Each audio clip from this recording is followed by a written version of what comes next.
இந்த நிகழ்ச்சியில ஈகோ என்கின்ற ஒரு கெட்ட குணத்தின் காரணமாக மக்கள் மத்தியில ஏற்படுகின்ற ஏராளமான தீமைகளை கருத்திலே கொண்டு இந்த ஈகோவிலிருந்து ஈகோ என்ற அகங்காரம், தன்னை பற்றி பெருமிதமாக நினைத்துக் கொள்வது, மற்றவர்களை இழிவாக கருதுவது, இந்த தன்மையினால் என்னென்ன பாதிப்புகள் எல்லாம் ஏற்படுகின்றன, இந்த பாதிப்புகள் ஏற்படாமல் நம்மை எப்படி தற்காத்துக் கொள்வது என்பதை தெளிவுபடுத்துவதற்காக ஈகோவும் அதனால் ஏற்படும் விபரீதங்கள் என்கிற தலைப்பு இங்கே தரப்பட்டிருக்கிறது. பொதுவாக மனிதர்களை நாம் எடுத்துக்கொண்டால் எல்லா மனிதர்களும் எல்லா விதத்திலும் சமமானவர்களாக இல்லை என்பதை நாம் பார்க்கிறோம். ஒவ்வொரு மனிதருக்குள்ளேயும் மற்றவரிடம் இல்லாத தனி சிறப்புகளை அல்லாஹ் வழங்கி மனிதர்களை பாரபட்சமாகவே படைத்திருக்கிறான். சிலருக்கு அல்லாஹ் அறிவை அதிகமாக கொடுத்திருப்பான், மற்றவர்களுக்கு குறைவாக அந்த அறிவை வழங்கியிருப்பான். சிலருக்கு அல்லாஹ் பதவியை வழங்குவான், மற்றவர்கள் அந்த பதவியை பெற்றவர்களுக்கு கீழே பணிபுரியக்கூடிய வகையில அல்லாஹ் அமைத்திருப்பான். சிலருக்கு அதிகமான பொருளாதார செல்வத்தை வழங்கியிருப்பான். வேறு சிலர் அந்த பொருளாதார செல்வம் பெற்றவர்களை சார்ந்து இருப்பவர்களாக அல்லாஹ் படைத்திருக்கிறான். அதே போல உடல் வலிமை எடுத்துக்கொண்டாலும், ஆற்றலை எடுத்துக்கொண்டாலும், இன்ன பிற திறமைகளை எடுத்துக்கொண்டாலும், பாரம்பரியத்தை எடுத்துக்கொண்டாலும், இப்படி எந்த விஷயத்தை எடுத்துக்கொண்டாலும் எல்லாரும் சமமான நிலையில் இருக்கிறார்கள் என்று சொல்ல முடியாது. அப்படி அல்லாஹ் மனித குலத்தை படைக்கவே இல்லை. அப்ப ஒவ்வொரு மனிதனுக்குள்ளேயும் சில சிறப்பான தகுதிகளை, அந்தஸ்துகளை அல்லாஹ் வழங்கி இருக்கும் பொழுது அதை சரியான முறையில புரிந்து கொள்ளாத காரணத்தினால்தான் ஈகோ என்கிற ஒரு அகந்தை மனிதனுக்கு ஏற்படுகிறது. அறிவு அதிகமாக வழங்கப்பட்டிருக்கக்கூடியவன் அதனால் அவன் அகந்தை கொள்கிறான், பெருமை அளிக்கிறான். தன்னுடைய கர்வத்தை விட்டுவிடக் கூடாது, எந்த சந்தர்ப்பத்திலும் தன்னை யாரும் மிஞ்சிவிடக் கூடாது, தனக்கு எந்த ஒரு அவமானமும் இழிவும் மற்றவர்களால் ஏற்படக்கூடாது என்று அறிவு கொடுக்கப்பட்டவன் நினைக்கிறான். பொருளாதார வசதி படைத்தவனும் தன்னை விட கீழ்நிலையில் உள்ளவர்களால் தனக்கு எந்த விதமான இழிவும் அவமானம் ஏற்படக்கூடாது என்று கருதுகிறான். இப்படி ஒவ்வொரு விஷயத்திலையும் யாருக்கு அல்லாஹ் சிறப்பான ஒரு தகுதிகளை வழங்கி இருக்கிறானோ அவர்களில் சில பேர், சொல்லப்போனால் பல பேர் அதை பற்றி கர்வமாக பெருமையாக நினைக்கக்கூடியவர்களாக இருக்கிறார்கள். இப்படி தன்னை பற்றி உயர்வாக, பெருமையாக, கர்வமாக மனிதன் நினைக்கும் பொழுதுதான் குடும்பத்திலே பிரச்சனைகள் ஏற்படுகின்றன, ஒரு சமூகத்திலே பிரச்சனை ஏற்படுகிறது, ஊரிலே பிரச்சனை ஏற்படுகிறது, மக்கள் மத்தியில எல்லா தரப்பிலையும் பிரச்சனைகள் வளர்வதற்கு காரணமே இந்த மாதிரியான ஈகோ என்ற இந்த அகந்தையும் கர்வமும், தன்னை பற்றி உயர்வாக மனிதன் நினைப்பதற்கு, அந்த பெருமைக்கு, அந்த கௌரவத்திற்கு அதை இழுத்து என்று நினைக்கும் பொழுது அங்கே குடும்பத்திலே பிரச்சனை ஏற்படுகிறது. அதே போல இதே குடும்பத்திலேயே ஆணாக இருக்கக்கூடிய, கணவனாக இருக்கக்கூடியவன் குறைந்த படிப்பு உள்ளவனாக இருந்து அவனுடைய மனைவி அதிகம் படித்தவராக இருந்தால் இந்த ஈகோ அவளுக்கு வந்து விடுகிறது. அவள் நினைக்கிறார், நான் இவனை விட நான் அதிகம் படித்திருக்கிறேன், என்னுடைய படிப்போடு ஒப்பிடும் பொழுது என் கணவனுடைய படிப்பு ரொம்ப கம்மி, அறிவு குறைவு, நான் சொல்வதுதான் சரியானதாக இருக்கும், என் கணவன் சொல்வது சரியாக இருக்க முடியாது, ஏனென்றால் அவன் படிக்கல என்று ஒரு மனைவி நினைக்கக்கூடிய நேரத்தில் இதனால் அவன் பாதிக்கப்படும் பொழுதும் குடும்பத்தில் பிரச்சனை ஏற்படுகிறது. அதே போல மனைவியாக வரக்கூடியவள் பெரிய இடத்து பெண்ணாக இருந்து அதிகமான பொருள் வசதி கொண்ட ஒரு குடும்பத்திலே பிறந்து கணவனாக இருக்கக்கூடியவன் ஒரு ஏழையாக இருப்பான் என்று சொன்னால் அப்போது கூட அந்த மனைவியின் தரப்பிலே தன்னை உயர்வாக நினைக்கும் பொழுது அங்கேயும் பிரச்சனை ஏற்படுகிறது. பெரும்பாலான விவாகரத்துகள் ஏற்படுவதற்கு காரணமே இந்த ஈகோ என்கிற கர்வம் தான். இவனிடத்தில் இருந்தாலும் சரி, அவரிடத்தில் இருந்தாலும் சரி அது குடும்ப வாழ்க்கையை நாசமாக்கி விடுவதை நம்ம பார்க்கிறோம். அதே போல ஒரு நிர்வாகத்தில் கூட்டாக ஒரு பணி செய்யக்கூடிய நேரத்தில் ஒருவரை விட மற்றவருக்கு ஒரு சிறப்பு இருக்குமேயானால் அவர் தன்னை பற்றி இதுபோல நினைக்கும் பொழுது, கர்வமாக நினைக்கும் பொழுது, அகத்தை கொள்ளும் பொழுது அப்ப என்னாலும் மற்றவர்களுக்கு மத்திய பிரச்சனை ஏற்பட்டு இதன் காரணமாகவே அந்த இயக்கம் துண்டு துண்டாக சிதறி உடைந்து சின்னாபின்னமாக போவதெல்லாம் பார்க்கிறோம். இப்படி எந்த பிரச்சனை எடுத்துக்கொண்டாலும் சரி அதிகமான பிளவுகள் ஏற்படுவதற்கு, மனஸ்தாபங்கள் ஏற்படுவதற்கு காரணம் என்னவென்று சொன்னால் இந்த தனியாக சில சிறப்புகளை பெற்றிருக்கக்கூடியவர்கள் அதை வைத்து பெருமை அளிக்கும் பொழுதுதான் இதெல்லாம் ஏற்படுகிறது. அப்படியானால் இதை எப்படி நம்ம எடுத்துக்கொள்வது? அல்லாஹ் எல்லாரையும் சமமாக படைக்கவில்லை என்பது உண்மை. ஒருவருக்கு அல்லாஹ் அறிவு கொடுத்திருக்கும் பொழுது எனக்கு அறிவு இருக்கிறது என்கிற வகையில் அவர் நடந்து கொள்வது கர்வத்தில் சேருமா என்றால் சேராது. ஒருவருக்கு அல்லாஹ் அழகை கொடுத்திருக்கும் பொழுது அந்த அழகை வெளிப்படுத்தும் வகையில் அவர் நடந்து கொள்வாரேயானால் அது கர்வமாகுமா? அது ஈகோவில் சேருமா? அது ஈகோவில் வராது. ஒருவர் அழகான முறையில் ஆடை அணிகிறார், மற்றவர்களை விட வசதி இருக்கிற காரணத்தினால் அந்த வசதியை வெளிப்படுத்துகிற வகையில அவருடைய கார் உயர்வானதாக இருக்கிறது, அவர் குடியிருக்கிற வீடு உயர்வானதாக இருக்கிறது, அவர் வைத்திருக்கிற செல்போன் உயர்வானதாக இருக்கிறது, அவர் அணிந்திருக்கிற சட்டை உயர்வானதாக இருக்கிறது. இப்படி அவருக்கு மற்றவர்களை விட கொஞ்சம் சிறந்த பொருள்கள் இருக்கும் பொழுது அவற்றை அவர் வெளிப்படுத்தி காட்டுவது ஈகோட வருமா? வராது.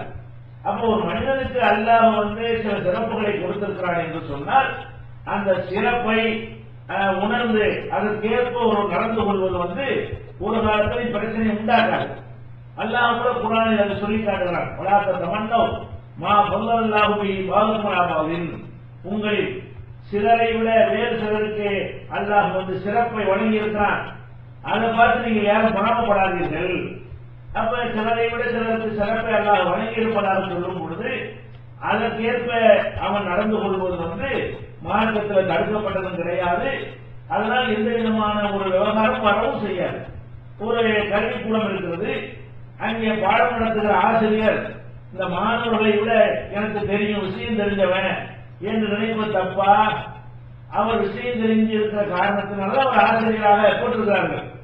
மாணவர்கள் இவரை விட விஷயம் தெரியாத காரணத்தினால்தான் அவர்கள் படிக்க வந்திருக்கிறார்கள். அப்போ ஒரு பள்ளிக்கூடத்தில் ஒரு கல்லூரியில ஆசிரியராக இருக்கக்கூடிய ஒருத்தர் தனக்கு அறிவு இருக்கிறது என்று அவர் நினைப்பதும், நம்முடைய அறிவை மற்றவர்களுக்கு சொல்லிக் கொடுப்போம் என்று நினைப்பதும் அது ஈகோல வருமா? அப்படி நடந்து கொள்வதனால் இங்கே பிரச்சனை வந்திருக்குதா? ஆசிரியர் மாணவர்களுக்கு மத்தியில் இந்த மாதிரி பிரச்சனை பார்த்துக்கிறோமா? இல்லை. அப்ப அல்லாஹ் எல்லோரையும் சமமாக படைக்கிறது என்பது உண்மை. சிலருக்கு சில தகுதிகளை அதிகமாக அல்லாஹ் தந்திருக்கிறான், அதுவும் உண்மை. அப்படி தந்திருக்கிற தகுதிகளுக்கு ஏற்ப ஒருவர் தன்னை காட்டிக் கொள்வது அதுவும் உண்மை. காட்டிக்கொள்ள அனுமதி இருக்கிறதா என்றால் அனுமதி இருக்கிற அதுவும் உண்மை. நபிகள் நாயகம் ஸல்லல்லாஹு அலைஹி வஸல்லம் அவர்கள் சொன்னார்கள், அல்லாஹ் பெருமை யாருடைய உள்ளத்திலே கடுகளவு பெருமை இருக்கிறதோ அவன் சொர்க்கம் நுழைய மாட்டான். கடுகளவு ஈகோ, ஆணவம், கர்வம், தான் என்ற மமதை, திமுரு யாருடைய கல்வில இருக்கிறதோ அவர் சொர்க்கம் செல்ல மாட்டார் என்று நபிகள் நாயகம் ஸல்லல்லாஹு அலைஹி வஸல்லம் சொன்னார்கள். அப்போது ஒருவர் கேட்கிறாரு, அல்லாஹ்வுடைய தூதரே, ஒரு மனிதர் தன்னுடைய உடை அழகாக இருக்க வேண்டும் என்று விரும்புகிறார், தன்னுடைய அணிந்திருக்கிற செருப்பு அழகாக இருக்க வேண்டும் என்று ஆசைப்படுகிறார், இதுவும் கூடாதா அப்படின்னு கேட்கிறார். பெருமை கர்வம் யாருடைய உள்ளத்தில் இருக்கிறதோ அவர் சொர்க்கம் சொல்ல மாட்டார் நபிகள் நாயகம் ஸல்லல்லாஹு அலைஹி வஸல்லம் சொன்ன உடனே அவர் என்ன நினைத்து கேட்கிறாரு, அப்ப எல்லாரும் கிழிஞ்ச சட்டை போட்டிருந்தா நம்ம அந்த மாதிரி சட்டை தான் போடணும், எல்லாரும் சாதாரண ஒரு செருப்பு போட்டிருந்தா நம்ம அந்த மாதிரி தான் போடணும், நம்ம கொஞ்சம் உயர்வான ஒரு பொருளை பயன்படுத்தினோமே ஆனால் அது பெருமையில சேர்ந்து விடும் என்று இவரால் நினைத்துக் கொண்டு கேட்கிறார். அல்லாஹ்வுடைய தூதரே, அவருடைய செருப்பு அழகாக இருக்க வேண்டும், உடை அழகாக இருக்க வேண்டும் என்று ஒரு மனிதர் விரும்புகிறாரு, இதை பத்தி என்ன சொல்றீங்க அப்படின்னு கேட்கிறாரு. அப்ப நபிகள் நாயகம் ஸல்லல்லாஹு அலைஹி வஸல்லம் சொல்றாங்க, இன்னல்லாஹ ஜமீலுல் யுஹிப்புல் ஜமால், அல்லாஹ் அழகானவன், அழகை விரும்புறான், நல்லா அணிந்து போ, உன்னிடத்துல மற்றவர்களுக்கு இருப்பதை விட உயர்ந்த ஆடை இருந்தால் நன்றாக அணிந்து கொள், மற்றவர்களுக்கு இல்லாத அளவுக்கு உயர்ந்த தரத்தில் செய்யப்பட்ட தயாரிக்கப்பட்ட செருப்பு இருக்குமே, ஆனால் அதை போட்டுக்கள். இது வந்து அல்லாஹ் அழகாக விரும்புகிறான், நீங்க அழகாக இல்லை. அப்ப மற்றவங்களை விட ஒருத்தர் உயர்ந்த ஒரு சட்டையை போடுறான்னு, இது ஈகோ கிடையாது, இது கர்வம் கிடையாது. ஒருத்தர் குடிசையில் இருக்கிறாங்கிறதுனால நானும் என் வீட்டில் இருக்கு குடிசைக்கு போக வேண்டிய அவசியம் கிடையாது. குடிசையை கொடுத்தவன் குடிசையில் இருக்க வேண்டும், இருக்கட்டும். பங்களாவை எல்லாம் கொடுத்திருந்தால் பங்களாவில் இருக்கட்டும். பெரிய அரண்மனை எல்லாம் கொடுத்திருப்பானே, ஆனால் அந்த அரண்மனையில் இருக்கட்டும். இதுகள் எல்லாம் ஒரு மனிதனுடைய அந்த கர்வத்தில், மனிதன் கர்வத்தை காட்டக்கூடிய தன்மை அடங்காது. ஏன்னா நபிகள் நாயகம் ஸல்லல்லாஹு அலைஹி வஸல்லம் அவர்கள் தெளிவாக இதை சொல்றாங்க. சொல்லிட்டு அந்த கர்வண்ட ஈகுணைகள் விளக்குறாங்க வேண்டும். அதாவது பணம் உள்ளவன் தனது பணம் இருக்கு விளங்காம இருப்பானா? என்கிட்ட நான் போய் கோடீஸ்வரன் வச்சுக்கிறேன், நான் கோடீஸ்வரனா இருக்கிறேன் என்பது எனக்கு தெரியாம இருக்குமா? அப்ப எனக்கு தெரிஞ்சா கர்வமா? கிடையாது. நான் ஒரு பெரிய பலசாலியா இருக்குன்னு வைங்க, மற்றவர்களை விட நான் பலசாலியா இருக்கிறேன் என்று எனக்கு தெரியாம எப்படி இருக்கும்? நான் இருக்கிறேன். அப்ப ஒவ்வொரு மனிதனும் அவனவனத்தில் என்ன சிறப்புகள் இருப்பதாக இருக்கிறதோ அதை கண்டிப்பாக அவன் விளங்கத்தான் செய்வான். ஏன்னா அப்படி நினைக்கிறது தப்பு என்று மார்க்கு சொல்லாது, சொன்னால் சாத்தியப்படாது. பெரிய கோடீஸ்வரனா இருக்கும் நான் பிச்சைக்காரன் நினைப்பான், உள்ளதான் நினைப்பாங்க. ஒரு பலசாலியா இருக்கணும் நான் நோஞ்சாண்டு நினைப்பான், அப்படிதான் நினைப்பான். கொஞ்சம் விவரம் தெரிஞ்ச ஒரு அறிவாளியா இருக்கணும் நான் வழிகட்டின முட்டால் நினைப்பானா? அப்ப ஒவ்வொரு மனிதனிடத்திலும் அல்லாஹ் எதை கொடுத்திருக்கிறானோ அது தன்னிடத்தில் இருப்பதாக அந்த மனிதன் நிச்சயமாக உணரத்தான் செய்வான், அப்படி நினைக்கத்தான் செய்வான், அப்படி கருதத்தான் செய்வான். அப்படி செய்வது ஈகோ கர்வம் என்று வராது, அப்படி இருக்கிறத காட்டும், அது கர்வம் வராது. அப்ப நபிகள் நாயகம் ஸல்லல்லாஹு அலைஹி வஸல்லம் அதே ஹதீஸிலேயே இந்த செருப்பு அழகா இருப்பது, உடை அழகா இருப்பது பற்றி கேட்கிறாங்க இல்லையா? அப்ப அந்த ஹதீஸிலே வளர்க்கிறாங்க ரசூல் ஸல்லல்லாஹு அலைஹி வஸல்லம். பெருமைண்டா கர்வம்ண்டா ஆணவண்டா ஈகோண்டா என்னன்னு கேட்டா, அதாவது சத்தியத்தை பத்ருல் ஹக், சத்தியத்தை மறுக்கிறதும் மற்ற மனிதர்களை இழிவாக கருதுவதும். எங்க வருதுன்னு கேட்டா, ஒரு மனுஷனுக்கு அறிவு இருக்குன்னு வைங்க, எனக்கு அல்ல அறிவு தந்திருக்கான் இவனுக்கு அறிவு கொடுக்கல என்கிற அளவோடு அவன் வைத்துக் கொண்டானே, ஆனால் அதுல எந்த குற்றமும் கிடையாது. அப்படி வைத்துக் கொள்வதனால எந்த ப்ராப்ளமும் ஏற்படவும் செய்யாது. நம்ம என்னென்ன பிரச்சனைகள் சந்திக்கிறோம் அந்த மாதிரியான பிரச்சனைகள் வரவும் செய்யாது. எங்க வரும் தெரியுமா? நான் ஒரு உயர்ந்தவன் என்று தன்னை நினைத்துக் கொள்ளும் பொழுது, என்னிடத்தில் இருக்கிற ஒரு தவறை ஒருவன் சுட்டி காட்டும் பொழுது அதை ஒப்புக்கொள்ள மறுக்கிறது பாருங்க, அதான் கர்வம். ஆனா எங்க வருதுன்னு கேட்டா, சத்தியத்தை இதுதான் சத்தியம் என்று சொல்லும் பொழுது தனக்கு இருக்கிற அந்த கர்வத்தின் காரணமாக அதெல்லாம் முடியாது என்ற நினைப்பு யாருக்கு இருக்கிறதோ என்று வெளிப்படையாக அவன் சொல்லுகிறானோ, அந்த வெளிப்படையாக சொல்லாட்டால் உள்ளத்தில் எப்ப நினைக்கிறானோ அதுதான் ஈகோங்கிறது. எது ஈகோ? உண்மைய சத்தியத்தை மறுக்கிறது பாருங்க. அப்ப சத்தியம் ஹக்கு ஒரு இடத்துல வந்து விடுமை. ஆனால் ஒரு பெரிய பண்டிதர், பெரிய உலகமாக அறிவாளி, ஒரு சாதாரண ஒரு கையெழுத்து போட தெரியாத ஒருவனிடமிருந்து ஒரு உண்மை வரும் பொழுது நீ சொல்ல உண்மைதான் என்று அவர் ஏற்றுக்கொண்டாரையானால் அப்ப கர்வம் வராது. நான் யார் நீ யாரு, எனக்கு நீ சொல்லுவியா, நீ சொல்லி நான் கேட்கணுமா? இப்படி நினைத்தாங்க. இவன்கிட்ட ஒரு விஷயத்தில் சத்தியம் இல்லை, படிக்காத ஒருத்தன் சத்தியம் இருக்கிறது, அவன் அந்த சத்தியத்தை இவனுக்கு சுட்டி காட்டுகிறான். அப்ப இவன் என்ன நினைக்கிறது, என்ன செய்ய வேண்டும் என்றால், கரெக்ட் நீ சொல்ல கரெக்ட் தான் என்ற ஹக்குக்கு சத்தியத்திற்கு அடிபணிந்து விட்டால் அது கர்வம் இல்லை. சத்தியத்தை மறுத்தால் அது கர்வம். நபிகள் நாயகம் ஸல்லல்லாஹு அலைஹி வஸல்லம் ஈகோக்காக விளக்கம் தர்றாங்க. அது மாத்திரம் இல்லாம சத்தியத்தை மறுக்கிறது ஒன்னாச்சா, மக்களை எல்லாம் இழிவாக்குறது. இவருக்கு தனக்கு விஷயம் இருக்கு நினைக்கிறது தப்பு இல்ல, அவன் முட்டாள, அவன் ஒண்ணும் தெரியாம இருக்கிறதுனால அவன் இழிந்தவன், அவன் கேவலமானவன் என்று சொல்லி மற்ற தனக்கு ஒரு சிறப்பு இருக்கு நினைத்துக் கொள்ள வேண்டும். தனக்கு ஒரு சிறப்பு இருக்கு என்ற காரணத்தினால அடுத்தவனுக்கு இழிவு இருக்கு நினைக்கலாம் பாருங்க, அந்த மாதிரி நினைக்கிறதுக்கு பேர் தான் ஈகோ. நல்ல வழியில் கொள்ள வேண்டும். நம்ம இடத்துல இருக்கிற சிறப்புகளை பற்றி நினைத்து சந்தோஷப்படுவது தப்பு கிடையாது. அது அது கர்வத்தில் சேராது. இருக்கிறது உள்ளபடி விளங்கிக் கொண்டாங்க என்றுதான் எடுத்துக்கொள்ள வேண்டும். இந்த ஹதீஸிலிருந்து அப்படித்தான் நம்ம புரிந்து கொள்ள முடிகிறது. அப்ப கர்வம் எங்க வருது? உண்மையை மறுக்கும் பொழுதும் மற்றவங்களை கேவலமாக கருதும் பொழுதுதான் இது வருகிறது. இது ஒரு இந்த கருவம் பெருமைங்கிறது வந்து அங்கதான் முதல் முக்கியம் இருக்கு. அவர் பிரச்சனை ஏற்படாது. இந்த மாதிரியான ஒரு அடிப்படை நபிகள் நாயகம் ஸல்லல்லாஹு வழங்கி விட்டார்கள். இந்த கர்வம் தான் உலகத்துல வந்து அல்லாஹ்வுக்கு எதிராக செய்யப்பட்ட ஒரு பெரிய ஒரு யுத்தமாக அல்லாஹ் எடுத்துக்கொள்கிறான். இந்த கர்வம் எந்த அளவுக்கு அல்லாஹ்வுக்கு பிடிக்காது என்று சொன்னால், இதனாலேயே ஒருத்தனை எங்கேயோ வச்சிருந்த ஒருத்தனை தூக்கி அல்லாஹ் கடாசிட்டான். அவன் தான் இப்லீஸ். நமக்கு தெரியும் இப்லீஸ் கிட்ட வந்த தன்மை என்ன, இப்லீஸ் கிட்ட இருந்த நேரத்தில் என்னன்னு பாருங்க. அவன் அல்லாஹ் வருத்தவனா இருந்தானா? இல்ல. அல்லாஹ் வணங்கி கொண்டவனாக இருந்தான், மலக்குகளோட வணங்கி இருந்தான். அது எந்த ஒரு குறையும் இல்லை. அவன் என்ன பிரச்சனை என்று சொன்னால், ஆதம் அலைஹிஸ்ஸலாம் அவர்களுக்கு கொடுக்காத சில தகுதிகளை அவனுக்கு அல்லாஹ் வந்து கொடுத்தான். ஆதம் அலைஹிஸ்ஸலாத்தை வந்து அல்லாஹ் மண்ணுல படைத்திருக்கும் பொழுது இவனை வந்து நெருப்புல படைக்கிறான். மண்ணு நெருப்பு என்ற மூலப்பொருளை கம்பேர் பண்ணி பார்க்கும் பொழுது அந்த நெருப்பு கொஞ்சம் ஒசந்தது என்று அவனுக்கு தெரிகிறது. அப்ப இந்த மாதிரியான ஒரு நேரத்தில் இவனுக்கு பின்னால இவன் ஒரு சீனியர் ஆயிட்டாரு. இப்ப சீனியரா இருக்கான். இவனுக்கு பின்னாடி ஒருவரை அல்லாஹ் படைக்கிறான். அவர் மண்ணாளர் படைக்கப்படுறாரு, ஜூனியராக இருக்கிறாரு. அவருக்கு நீ மரியாதை செய்யி அப்படின்னு அல்லாஹ் சொல்றான். அப்ப மரியாதை செய்யும் இவன் என்ன நினைக்கிறான் தெரியுமா? இது நான் பெருசு அவர் பெருசான்னு பார்க்கலாம். இப்ப அவன் என்ன பிரச்சனை வருதாங்க?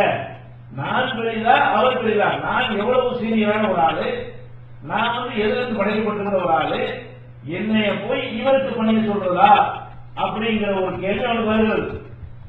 அது அல்லாஹ் கட்டளை இல்லைன்னு வைங்க, இந்த கேள்வி கரெக்ட் தான். இப்லீஸ் சிறந்தவனா ஆதம் அலைஹிஸ்ஸலாம் சிறந்தவரான்னு பார்த்தா இவன் தான் சீனியர் இருந்த வகையில இவன் தான் சிறந்தவன். அவர் வந்து பின்னாடி வந்தவர். அவர் வந்து பெரிய இபாதத்துல மூழ்கி திளைத்து அல்லாஹ்வுக்காக நிறைய அர்ப்பணித்துக் கொண்டவர். இங்க இப்பதான் படைக்கப்பட்டிருக்கிறார்.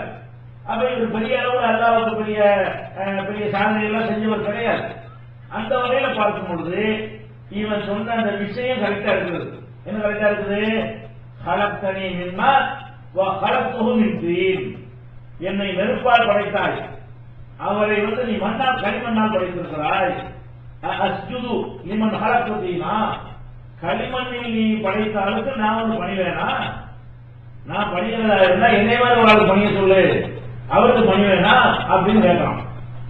இந்த இடத்துல இவன் கேட்ட விஷயம் வந்து இந்த வகையில் பார்த்தா கரெக்ட் தான். ஏன்னா இவன் களிமண்ணால் அவர் நெருப்புல படைக்கப்பட்டிருக்கான், அவர் களிமண்ணால் படைக்கப்பட்டிருக்கிறாரு. அந்த வகையில் அவனுடைய ஆர்குமெண்ட் சரியா இருந்தாலும் ஒரு சத்தியத்தை மறந்துட்டான். என்ன சத்தியத்தை மறந்துட்டான்? நான் எவ்வளவுதான் உயர்வானவனாக இருந்தாலும் என்னை படைச்ச இறைவன் நான் அடிமை. இவர் எவ்வளவுதான் எனக்கு சீனியரா ஜூனியரா இருந்தாலும் இறைவனுக்கு இவர் அடிமை. நாங்க ரெண்டு பேருமே இறைவன் உத்தரவு போட்டு விட்டு அவர் கட்டுப்படணும். இங்க ஆதம அவர் பார்க்க கூடாது. இப்லீஸ் என்பவன் ஆதம பார்க்க கூடாது, தன்மையை பார்க்க கூடாது. எதை பார்க்க? இந்த ஆடர் எங்கிருந்து வருது? ஆதமுக்கு பணி சொல்றது யார்? என்னை படைத்தவன் சொல்கிறார். ஆதமை படைத்தவன் சொல்கிறான்.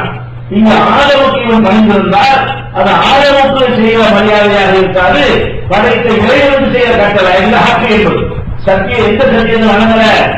இது வந்து சொல்றான் அல்லா சொல்றான். சரி, அல்லா சொல்றதை சொல்ல முடியுமா? அவனை எதிர்த்து நிற்க முடியுமா? அவன் ஆர்டர் பண்ணான்னா அது கேட்கறதுக்கு ரெண்டு வழி இருக்கிறது. நம்மளை படைத்துக் கொண்டோம், நம்மளை உண்டாயிட்ட தானா உண்டாகணும். இந்த விஷயங்கள்லாம் தெரிந்து என்ன செய்யலாம்? அப்ப வந்து நான் வந்து பண்ணிய மாட்டேன் என்று மறுக்கலாம். மறுக்கிற காரணம் என்ன? அவன் ஆதமோட தன்னை கம்பேர் பண்ணானே தவிர இதை சொல்றவங்கள கம்பேர் பண்ணல. நான் எஜமான் சொல்றேன் அடிமை, எஜமான் உத்தரவு கேட்கிறது இருக்கிறது, நான் இருக்கிறது ஆதமையில் அல்லாத அப்படின்னு ஒரு நிலைமை. அப்ப இது வந்து எதிர்த்தாங்க அந்த கப்பரடிஹா இப்படி இங்கே பெருமை அளிக்க ஒரு தகுதி இல்லை. போ என்ன கருவம் கருவம் வழங்குதா? அவனுக்கு இருக்கிற சிறப்புகள் இருந்திருக்கிறான். அந்த சிறப்புகள் இருந்தாலும் கூட படைத்தவன் ஒரு ஆர்டர் பண்ணிவிட்டானே. ஆனால் இதை சொன்னவன் யாருக்கு பார்த்துக்கிறது இல்லை, யாருக்கு இறைவன் பண்ணி சொன்னாலும் பார்த்துக்க கூடாது. அப்ப இந்த தன்மையை தான் நல்லா இருக்கான்னு அவனை வெளியேற்றான். எவ்வளவு உயர்வான இடத்துல இருந்த இப்லீஸ உலகத்தில் அல்லாஹ்வை எதிரி என்று சொல்வதாக இருந்தால் எதிரிகளில் முதலில் யாருக்கு? இப்லீஸுக்கு. அப்ப அல்லாஹ்வுக்கு பிடிக்காத ஒரு விஷயம் என்னவென்று சொன்னால் இந்த ஹக்கை சத்தியத்தை ஒருத்த மறுக்கிறாங்க, சத்தியத்தை மறுத்துட்டான்னு சொன்னா அது அல்லாஹ்வுக்கு ரொம்ப பிடிக்காத ஒரு விஷயம். இந்த கர்வத்தை ஆணவத்தை அல்லாஹ் வந்து விரும்ப மாட்டான். அதே மாதிரி பல வசனங்கள் அல்லாஹ் சொல்லி காட்டலாம். லா யுஹிப்பு இன்னல்லாஹ லா யுஹிப்பு குல்ல முஹ்தாலின் ஃபகூர். கர்வம் பிடித்து அகந்தை கொண்ட ஒவ்வொருத்தரும் யாரையும் அல்லாஹ் வந்து விரும்ப மாட்டான். அல்லாஹ் பிடிக்காத யாருன்னு கேட்டா தன்னை பற்றி ஒரு உயர்வாக நினைத்து அடுத்தவனை இழிவாக நினைத்து சத்தியத்தை ஏற்றுக்கொள்ள மறுக்கிறது, இவங்களை அல்லாஹ் விரும்ப மாட்டான். இப்படிங்கிற ஒரு போதனையை இஸ்லாம் நமக்கு சொல்லித் தருகிறது. அப்ப நம்ம என்ன விலகிக் கொள்ள வேண்டும் என்று சொன்னால், நம்ம இடத்துல எவ்வளவுதான் அறிவு இருந்தாலும், பொருளாதாரம் இருந்தாலும், பதவி இருந்தாலும், அந்தஸ்து இருந்தாலும், பெரிய பாரம்பரியம் இருந்தாலும், பிள்ளை குட்டிகள் இருந்தாலும், பெரிய மக்கள் செல்வாக்கு இருந்தாலும், எதெல்லாம் இருந்தாலும் அது அல்லாஹ் கொடுத்த ஞாபகத்தை என்று அவனுக்கு நன்றி செலுத்திக் கொண்டு அதில் ஒரு சந்தோஷம் அடையலாமே தவிர, அடைவதற்கு மாற்றத்தில் உரிமை இருக்கிறது, அனுமதி இருக்கிறதை தவிர நான் இப்படி இருக்கிறதுனால அடுத்தவன் தான் இழிவு, அடுத்தவன் தான் மட்டம் என்று நினைத்தால் அங்கதான் பிரச்சனை. அதுதான் ஈகோ என்பது. அப்ப இந்த ஈகோ வராம தடுக்கிறது எப்படி தடுக்கிறது என்று கேட்டால் இதை ரெண்டு விதமாக நம்ம எடுத்துக்கொள்ளலாம். ஒன்று, அல்லாஹ் ஒருத்தருக்கு ஒரு செலவு கொடுத்துருக்கான்னு வைங்க. நீங்க உலகத்தில் எந்த மனிதனுக்காவது எல்லா சிறப்பும் கொடுத்து நீங்க காட்ட முடியுமா?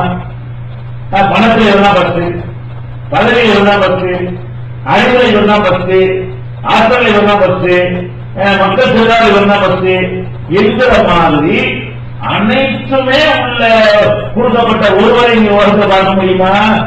பார்க்க முடியாது. அப்ப என்ன கொடுத்திருப்பான்னு கேட்டா, ஏதாவது ஒரு சில விஷயங்களை மற்றவர்களை விட ஒரு பெருமளா இருந்திருப்பான், அதிகமா கொடுத்திருப்பான். அவர் நினைக்கணும் எனக்கு அல்ல அறிவு தந்திருக்கிறான். இந்த பாருங்க, நமக்கு எல்லாத்துக்கும் அவங்கதான் ஒரு முன்மாதிரி. அப்ப நபிகள் நாயகம் ஸல்லல்லாஹு அலைஹி வஸல்லம் அவங்கள்ட்ட ஒரு ஒரு ஒட்டகம் இருந்தது. அந்த ஒட்டகத்தை வந்து வேற எந்த ஒட்டகமும் மிஞ்ச முடியாது, பந்தயத்தில் என்ன செய்ய முடியாது, மிஞ்ச முடியாது. அந்த மாதிரி மிஞ்சிற ஒரு ஒட்டகத்தை ஒரு கிராமவாசி வந்து அவரு அந்த ரசூலுல்லாஹ்வுடைய ஒட்டகத்தை மிஞ்சிடுறாரு, பந்தயத்துல முந்திடுறாரு. இப்ப மற்றவங்களுக்கு எல்லாம் பயங்கரமா துடிக்கிறாங்க நபி தோழர்கள்லாம். என்ன ரசூலுல்லாஹ்வுடைய ஒட்டகம் தான் ஃபர்ஸ்ட் நினைச்சிட்டு இருக்கிறோம், இந்த அளவு கிராமத்துல இருந்து அந்த ஒட்டகத்தை கொண்டு வந்து ரசூலுல்லாஹ்வுடைய ஒட்டகத்தை ஜெயிச்சு விட்டாரு அப்படின்னு. அப்ப நபிகள் நாயகம் ஸல்லல்லாஹு அலைஹி வஸல்லம் என்ன செய்யறாங்க, அப்ப சொல்றாங்க, எந்த ஒரு பொருள் உயர்ந்தாலும் அதை வந்து தாழ்த்துவது அல்லாஹ்வுடைய வேலை. இதுதான் வசதி நினைச்சிட்டு இருப்பீங்கல்ல, மண்டையில தட்டுறது அல்லாஹ்வுடைய வேலை. அதுக்காக எல்லாம் செஞ்சிருக்கிறான். ஏன் ஒட்டகம் தான் சிறந்தன்னு அடிச்சு சொல்ல முடியாது, இது வரைக்கும் பஸ்ல வந்துச்சு அவ்வளவுதான், இப்ப அதை ஒன்னொன்னு முந்திருச்சுன்னு சொன்னா அப்படிதான் எல்லாம் செய்வான் என்று நபிகள் நாயகம் எவ்வளவு சாதாரணமா எடுத்துக்கிறாங்க பாத்தீங்களா. கோழி சண்டை விடுவாங்க கிராமத்துல, சேவல் சண்டை விடுவாங்க. சேவல் சண்டையில ஒருத்தனுடைய சேவை தோத்து போயிருங்கிறதுக்காக வேண்டி பெரிய கலவரமே ஏற்பட்டு போயிடும். ரெண்டு தரப்பு மோதிக்கிட்டு அருவா கத்தி வச்சு என்ன செய்வாங்க, அதை வந்து வெட்டி சாவுவாங்க. அப்ப ஒரு கோழி, அவனுடைய மாடு, அவனுடைய நாய், அவன் வளர்க்கிற பிராணிகள் தோத்து போனால் கூட அவனால ஜீர்ணிக்க முடியல. ஏன் இதை விட யார் மிஞ்ச முடியாதுன்னு திமிரா நினைக்கிறான். அப்ப வந்து ஹக்க உண்மைக்கு மாற்றமா நினைக்கிறான். ஹக்கு என்ன, எதுவும் இறங்கும், ஏறின எதுவும் இறங்கும், இறங்கின எதுவும் ஏறும், இதுதான் ஹக்கு, இதான் உண்மை. இந்த ஒரு சத்தியத்தை புரிந்து கொள்ளாம என்ன செய்யறான்னு கேட்டா, நம்ம வந்து இந்த மாதிரி உசந்தவன், நம்ம தான் எல்லாரையும் விட சிறந்தவன் என்று என்ன செய்யறான் மனிதன் நினைக்கிறான். அப்ப இந்த மாதிரியான ஒரு தன்மை வராமல் என்ன செய்யணும் பார்த்துக் கொள்வதற்கு நபிகள் நாயகம் வழிகாட்டி எப்படி எடுத்துக்கிட்டாங்க பத்தீங்களா. சக்கரவர்த்தியா இருக்கிறாங்க, அல்லாஹ்வுடைய தூதரா இருக்கிறாங்க, அந்த சமுதாயத்தில் அவங்க தான் அதிகமான மதிப்பு மிக்கவர்களாக இருக்கிறாங்க. அவ்வளவு மரியாதைக்குரிய ரசூல் ஸல்லல்லாஹு அலைஹி வஸல்லம் அவங்களுடைய ஒரு ஒட்டகம் வந்து அதான் ஃபர்ஸ்ட் நினைக்கப்படுற ஒரு ஒட்டகம் ரெண்டாவதா வந்துருச்சுன்னு சொன்னா அவங்களும் என்ன செய்யறாங்க, அது சந்தோஷமா எடுத்து காட்டுறாங்க. ஆமா மேல போன இறங்கித்தான் ஆவனு, அது ஏன் ஒட்டகமா இருந்தா என்ன, இதுதான் உயர்ந்து நினைக்கலாம். என் ஒட்டகம் ஃபர்ஸ்ட் நினைக்கலாம், எது வரைக்கும் நினைக்கலாம், தோத்து போற வரைக்கும் நினைக்கலாம், தோத்து போகாம இருக்கிற வரைக்கும் நினைக்கலாம். எப்ப தோத்து போற நிலைமை வந்துருச்சோ அப்ப நம்முடைய கடமை என்ன, சரி இதைத்தான் எல்லாம் ஏற்படுத்தி இருக்கிறான், இதுதான் உண்மை என்று ஒத்துக்கொண்டு அந்த ஜெயிச்சவனுக்குரிய மரியாதையை கொடுக்க வேண்டும், அந்த உண்மையை ஒத்துக்கொள்ள வேண்டும். அதற்கு தலை வணங்க வேண்டும். இந்த மாதிரியான ஒரு எவ்வளவு சாதாரணமா இதை நபிகள் நாயகம் ஸல்லல்லாஹு அலைஹி வஸல்லம் எடுத்துக்கொள்றாங்க. இந்த தன்மை நமக்கு வர வேண்டும். இது வந்தா பிரச்சனை வருமா? அதே மாதிரி நபிகள் நாயகம் ஸல்லல்லாஹு அலைஹி வஸல்லம் அவங்க வந்து ஒரு போய் கொண்டிருக்கிறார்கள், ஒரு அடக்கஸ்தலம். அந்த அடக்கஸ்தலத்துக்கிட்ட இருந்து ஒரு பெண்மணி அழுது கொண்டிருக்கிறார். அதாவது இறந்தவொன்னு அழுவலாம், அனுமதி இருக்கிறது. ஒரு 3 நாளைக்கு அழுவலாம், மார்க்கத்தை ஒப்பாரி வைக்காம அழுவலாம். அழுவதற்கு மார்க்கத்தில் அனுமதி இருக்கிறது. அடக்கம் செஞ்ச பிறகு கபர் கிட்ட உட்கார்ந்துட்டு அந்த பொம்பளை என்ன செய்யுது, அழுது கொண்டு இருக்கிறது. அப்ப நபிகள் நாயகம் ஸல்லல்லாஹு அலைஹி வஸல்லம் போகும்போது அதை பாக்குறாங்களா, இத்தகில்லாஹ் வஸ்பிரி, இந்தம்மா அல்லாஹ் பயந்துக்கமா, பொறுமையா இருமா அப்படின்னு சொல்றாங்க. அப்ப இறந்துட்டாங்கிறதுக்காக அதுக்காக இப்படி செய்யறதா? கபர்ஸ்தான்ல நின்று அழுவியா? அல்லாஹ் பயந்துக்க, சப்ரு பொறுமையை கடைபிடிங்கிறாங்க. அப்ப அந்த அம்மாவுக்கு நபிகள் நாயகம் ஸல்லல்லாஹு அலைஹி வஸல்லம் அவங்கள வந்து தெரியல, அவங்கள பார்த்தது இல்லை, கேள்விப்பட்டிருக்குது. அப்ப ரசூல் ஸல்லல்லாஹு அலைஹி வஸல்லம் அவங்கள பார்க்காத, ஏன்னா அவங்க ரசூல்லா தனி அடையாளமும் இருக்க மாட்டாங்க. யாரோட போனாலும் அவங்க தான் ரசூல்லான்னு சொல்ற மாதிரி தலையில பெரிய முண்டாசு கட்டிக்கிட்டு நெத்தில எழுதி ஒட்டிக்கிட்டு போற மாதிரி அந்த மாதிரியான டைப் எல்லாம் ரசூல்லா கிடையாது. எல்லா மனிதர்களைப் போலவே அவருடைய நடை உடை பாவனை எல்லாமே இருக்கும். டிஃபரெண்டான ஒரு கோலத்துல தோற்றத்தில் அவங்க இருக்க மாட்டாங்க. அதனால அந்த அம்மாவை கண்டுபிடிக்க முடியல. இலைக்கு அண்ணி வேலையை பார்த்து போயாந்துருச்சு. நான் எனக்கு உள்ள முசீபத்து எனக்கு தான் தெரியும். நான் குடும்பத்தில் இழந்திருக்கிறேன், நீ நான் இழந்துட்ட. உன் வீட்டுல யாராவது செத்து போயிட்டாங்களா? என் வீட்டுல செத்து எனக்கு தான் தெரியும். இப்படி சொல்லுது அந்த அம்மா. அப்படி சொல்லுது, இலைக்கு அண்ணி வேலையை பார்த்துட்டு போ அப்படின்னு சொல்லி நபிகள் நாயகம் ஸல்லல்லாஹு அலைஹி வஸல்லம் சொல்லும் பொழுது நபிதான் சரியாம ஏத்து பேசி முடிச்சு. அப்ப ஒரு ஆள் இப்ப பக்கத்தில் கவனிச்சிட்டு இருந்த ஒருத்தர் வந்து ரசூல் ஸல்லல்லாஹு அலைஹி வஸல்லம் கடந்து போயிட்டாங்க. போன உடனே அந்த அம்மாட்ட வந்து, யார் தெரியுதா, நீ யார்கிட்ட பேசணும் தெரியுமா? அவங்க அல்லாஹ்வோட எனக்கு தெரியாத, அவங்க தான் ரசூல் ஸல்லல்லாஹு அலைஹி வஸல்லம் எனக்கு தெரியாதுன்னு சொல்லி அந்த அம்மா என்ன செய்யுது, வேகமா ஓடி போகுது. ரசூல்லா வீடு எங்க இருக்குன்னு கேட்டு போய் அங்க போனா வாசல்ல வாயில் காப்பான்லாம் கிடையாது. ரசூல்லாவோட வீட்டுக்கு என்ன இருக்குல்ல, பராக் சொல்லணும் ஆள் இருக்காது. நேர உள்ள போய் ரசூல்லாவோட அல்லாஹ்வுடைய தூதரே, இந்த மாதிரி எனக்கு தெரியாம சொல்லிவிட்டேன் அப்படின்னு சொல்லிட்டு அதை வந்து நீங்க தான் எனக்கு தெரியாது, உங்க அல்லாஹ்வுடைய தூதர் எனக்கு விளங்காதுன்னு சொல்லி சொன்ன உடனே அப்ப ரசூல் ஸல்லல்லாஹு அலைஹி வஸல்லம் நினைச்சாங்க, இன்னம சபர் இந்த சதமத்தில் ஊழா, பொறுமையை கைப்பிடிப்பது என்பது துவக்கத்திலே வரணும், ஆரம்பத்தில் வந்திருக்கணும். நீ இப்போ வந்து சொல்றதுல அர்த்தம் இல்லமான்னு சொல்றாங்க. இதுல நீங்க கவனிக்க வேண்டிய விஷயம் என்னன்னு கேட்டா, ரசூல் ஸல்லல்லாஹு அலைஹி வஸல்லம்னா உயிரை கொடுக்கிற அளவுக்கு தொண்டர்களை வச்சிருக்கிறாங்க. அவங்களுக்கு கிடைத்த மாதிரியான தொண்டர்கள் வந்து உலகத்தில் யாருக்குமே கிடைத்தது இல்ல.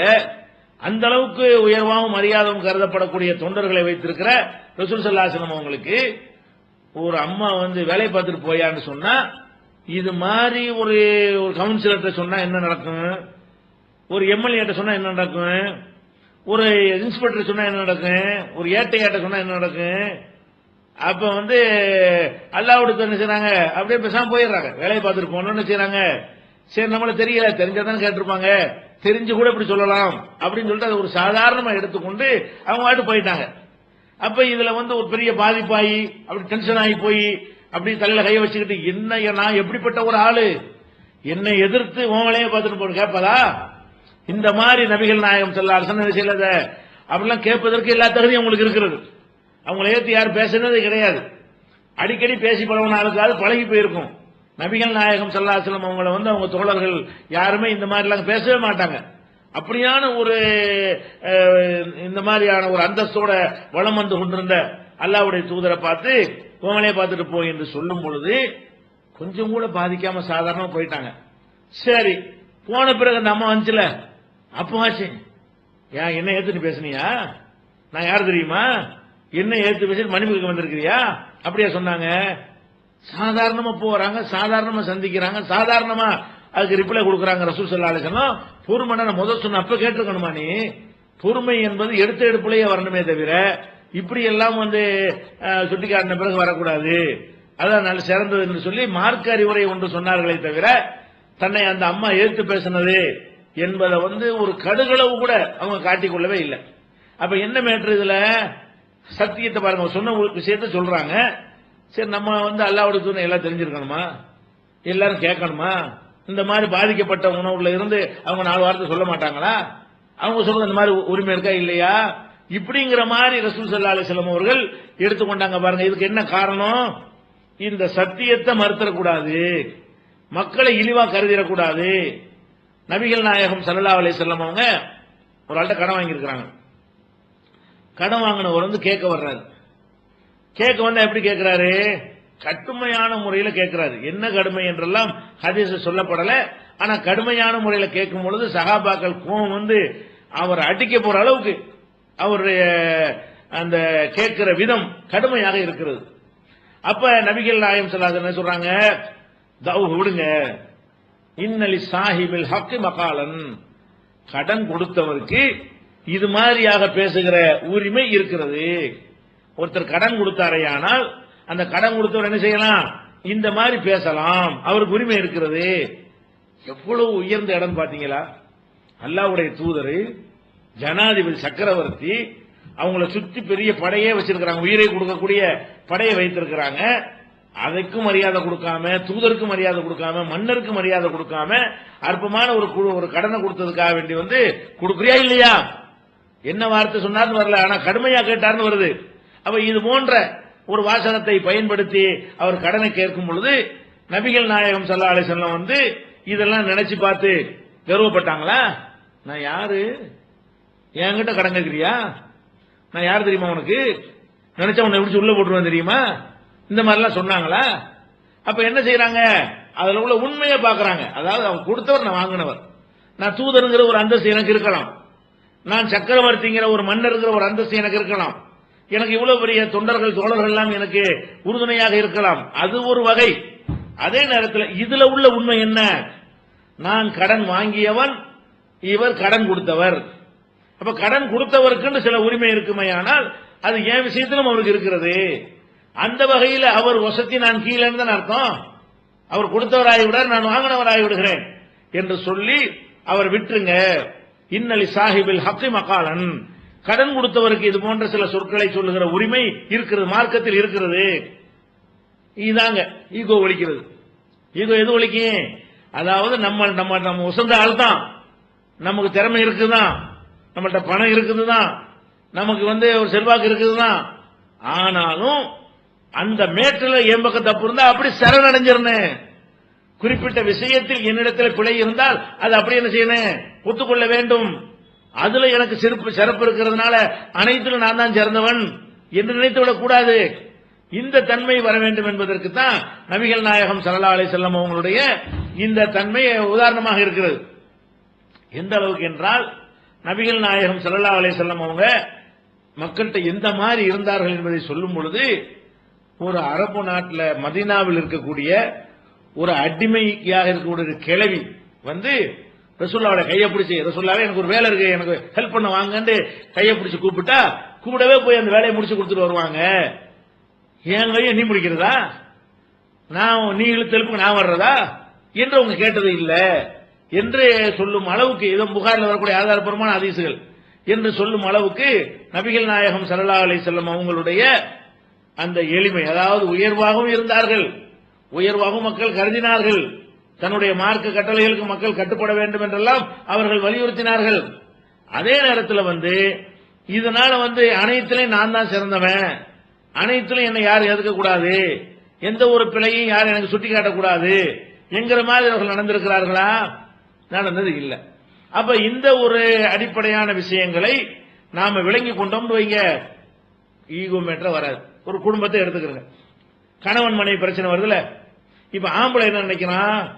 ஆம்புலைங்கிறதுனால நான் வசந்தவன் நினைக்கிறான். கல்யாணத்தில் என்ன மேட்டர் வருது? நான் ஆம்புலை, எனக்கு உடல் வலிமை இருக்கிறது ஒண்ணு.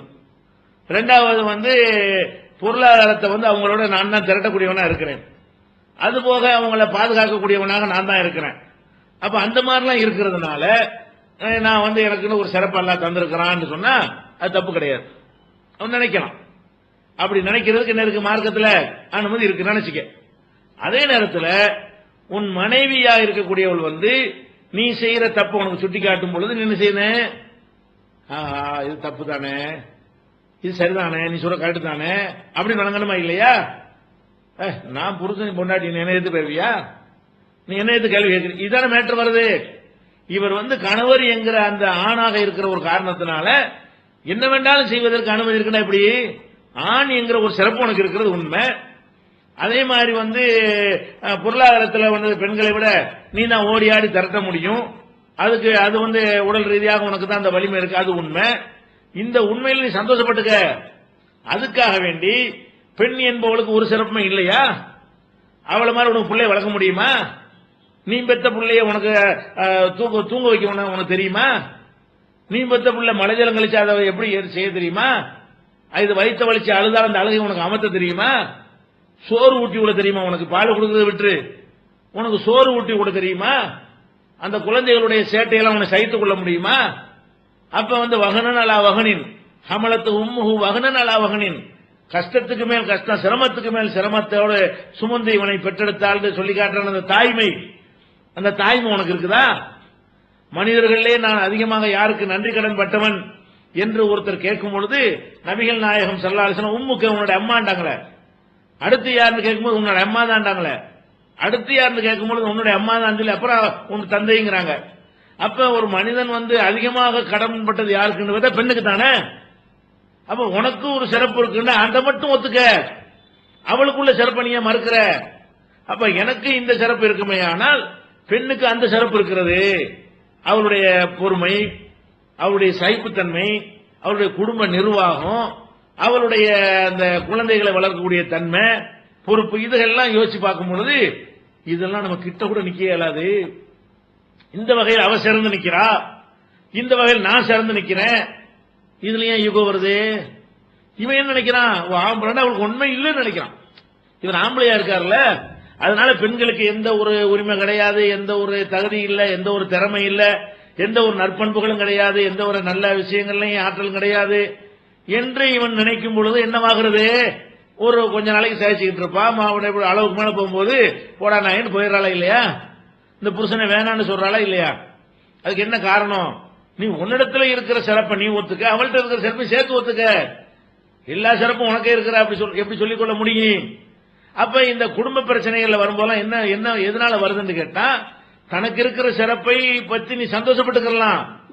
மற்றவங்களுக்கு ஒண்ணுமில்ல நீ நினைக்கிற, மற்றவங்களுக்கு எந்த சிறப்பும் இல்லை நினைத்தாயானால் அங்க அந்த குடும்ப சீரழிஞ்சு நாசமா போயிருமா இல்லையா? குடும்பத்தை உதாரணத்துக்கு சொல்லுகிறோம், எல்லாமே அப்படித்தான். எல்லா ஒரு சமூக அமைப்புகள்லையும் இந்த மாதிரி தன்மை வறுமையானால் நாசமா தான் போய்விடும். அதே மாதிரி ஒரு பெண் இருக்கிறா குடும்ப வாழ்க்கையில, அந்த பெண் என்ன செய்யறா? படித்திருக்கிறா, பணக்கார வீட்டு பொம்பளையா இருக்கிறா, பணக்கார வீட்டு பொண்ணா இருக்கிறா, ரெண்டுமே சேர்ந்து இருக்குன்னு வச்சுக்கிறோம். அதாவது பணக்கார வீட்டு பெண்ணாவும் இருக்கிறாள், படித்தவளாவும் இருக்கிறாள். இவன் ஏழை வீட்டு பையனா இருக்கிறான், படிச்சவனா இல்ல.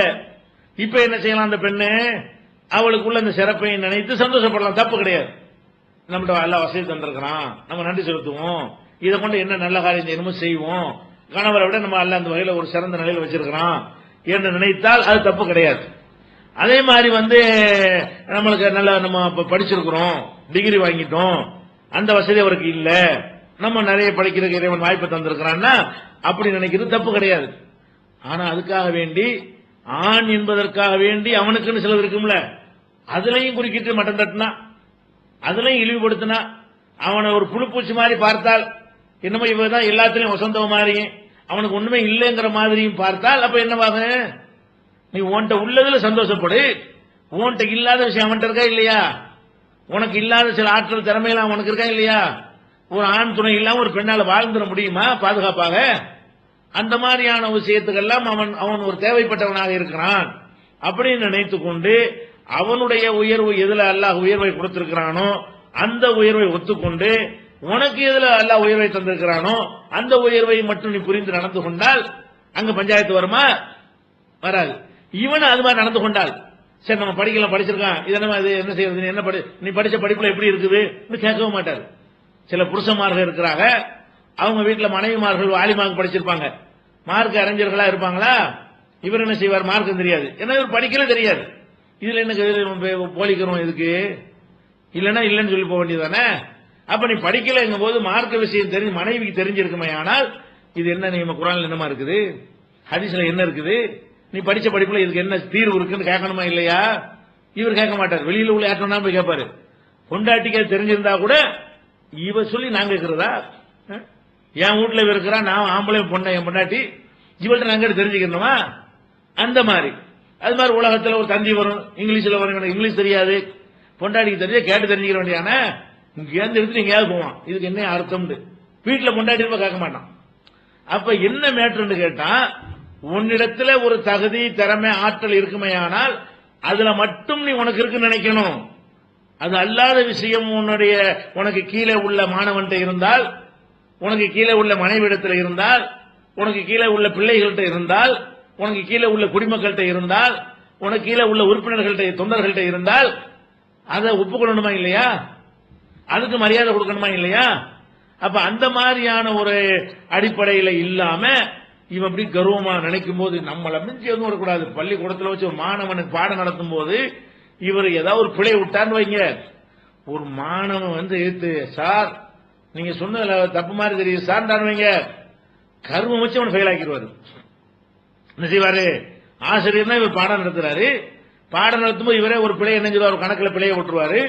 ஒரு வரலாறுல ஷாஜகானுக்கு பேர ஜஹாங்கீர்வாரு, மாணவன் சார் ஷாஜகான் இல்ல சார் ஜஹாங்கீர் சார்வானா சபையில வச்சு இவருக்கு போயிடும். அவன் சொன்ன சரியா தவறு அதை பாரு. நீ என்ன பாக்குற? நான் ஆசிரியர் மாணவர்னு பாக்குறீங்க தவிர ஹக்கு என்ன? நீ சொன்ன ஹக்கு உண்மை இல்ல, அவன் சொன்னது உண்மை. உண்மை கட்டுப்படு. நீ மனுஷன், அவன் மாணவனா இருந்தா இழிவானவன், அவன் உனக்கு தெரியாத 4 விஷயம் உனக்கு தெரிஞ்சிருக்க முடியாதா? நீ எவ்வளவுதான் அறிவாளியா இருந்தா உன்னை டங் ஸ்லிப் ஏற்பட்டு ஒரு தப்பா சொல்லிட மாட்டியா? அல்ல மறதியில சொல்ல மாட்டியா? அல்ல அறியாமையில கூட நீ நினைஞ்சிருக்கலாம், ஷாஜகான ஜஹாங்கீர் நினைச்சு கூட நீ படிச்சிருக்க மாட்டியா?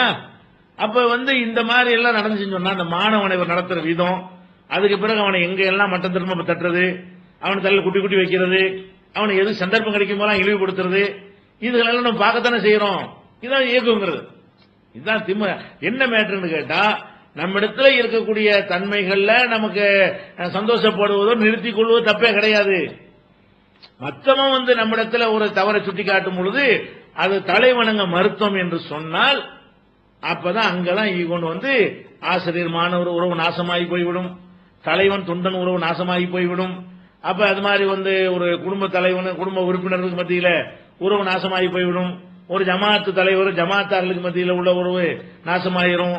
ஒரு சங்கத்துடைய தலைவர்கள் அடுத்த நிலையில் உள்ளவர்களுக்கு மத்தியில் உள்ள உறவு நாசமாகிவிடும். அப்ப ஒவ்வொருவருக்கும் ஒவ்வொரு விதமான ஒரு சிறப்புகளை எல்லாம் கொடுத்திருப்பான். யார் உணர்ந்து கொண்டார்களோ அங்க எல்லாம் விவகாரமும் வராது. ஒரு தௌஹீத் ஜமாத், ஒரு ஜமாத் எடுத்துக்கிறங்க. இந்த ஜமாத்துல ஒரு 5 பேரோ 10 பேரோ, உதாரணத்துக்கு தான் சொல்லி காட்டுறேன், எல்லா இயக்கங்கள்ல உள்ளவங்களுக்கும் இது பயன் தரக்கூடிய விஷயம் தான். அப்ப ஒரு நிர்வாகம் பண்ணிக்கிட்டு இருக்கும் போது ஒரு 5 பேரோ 10 பேர் இருக்கிறாங்க. இந்த 5 பேர் 10 பேர்ல இருக்கும் பொழுது தலைவராக இருக்கக்கூடியவருக்கு மெயில் கூட பார்க்க தெரியாது, உதாரணத்துக்காக வேண்டி இன்டர்நெட் கூட பார்க்க தெரியாது. அடுத்த நிலையில துணைத் தலைவருக்கு தெரியும். இப்ப நீ என்ன செய்யணும்?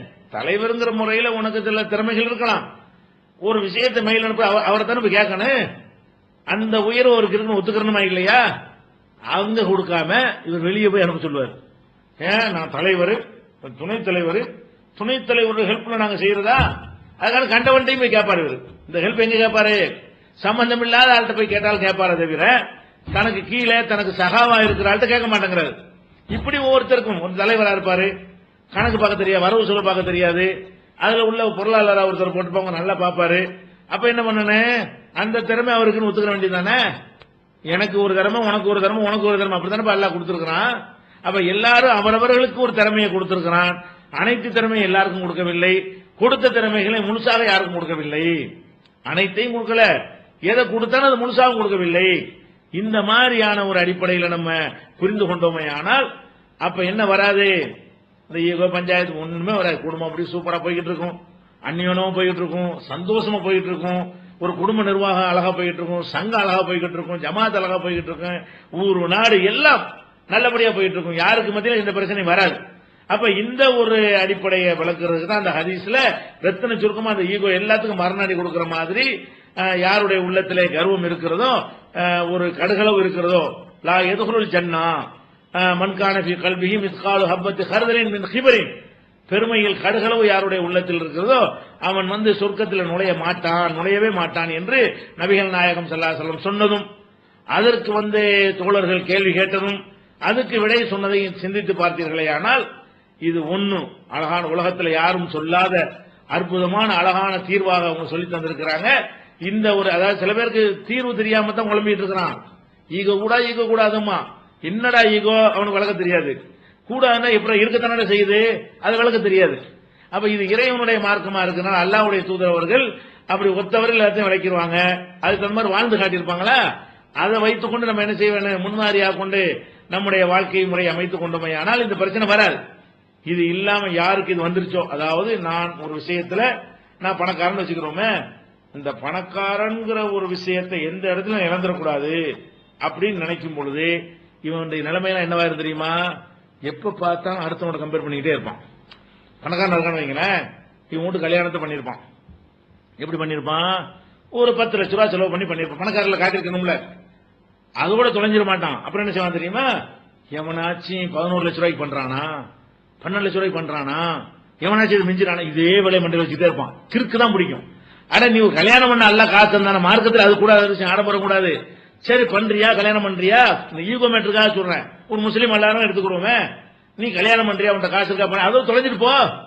அப்புறமா என்ன செய்வான், அந்த ஈகோ உள்ளவன், நான் ஒரு கல்யாணத்தை பண்ணிட்டேன், நான் தான் ஊர்ல பெரிய பணக்காரன், என்னுடைய பணத்தை எவன் மிஞ்ச கூடாது, நான் 10 லட்சம் ரூபாய் பண்ணா அடுத்தவங்க 8 லட்சம் தான் பண்ணணும், 7 தான் பண்ணணும், 9 லட்சமாவது பண்ணி தொலைட்டேன், 12 லட்சம் அவன் பண்ண விட மாட்டேன், பண்ணுனா எனக்கு தாங்காதுன்னு சொன்னா அவன் இவன் எப்படி ஆயிடுவான், அடுத்தவனோட கம்பேர் பண்ணுவது, அவன் என்ன செய்யறான், இவன் என்ன செய்யறான், அவன் எவ்வளவு சொல்ல பண்ணான், இவன் எவ்வளவு சொல்ல பண்ணான், அவன் பந்தல் எவ்வளவு போட்டான், மண்டபம் எங்க பிடிச்சான், அதுக்கு எங்க புக் பண்ணான், இதே வேலையாக அலைவானுவோம்.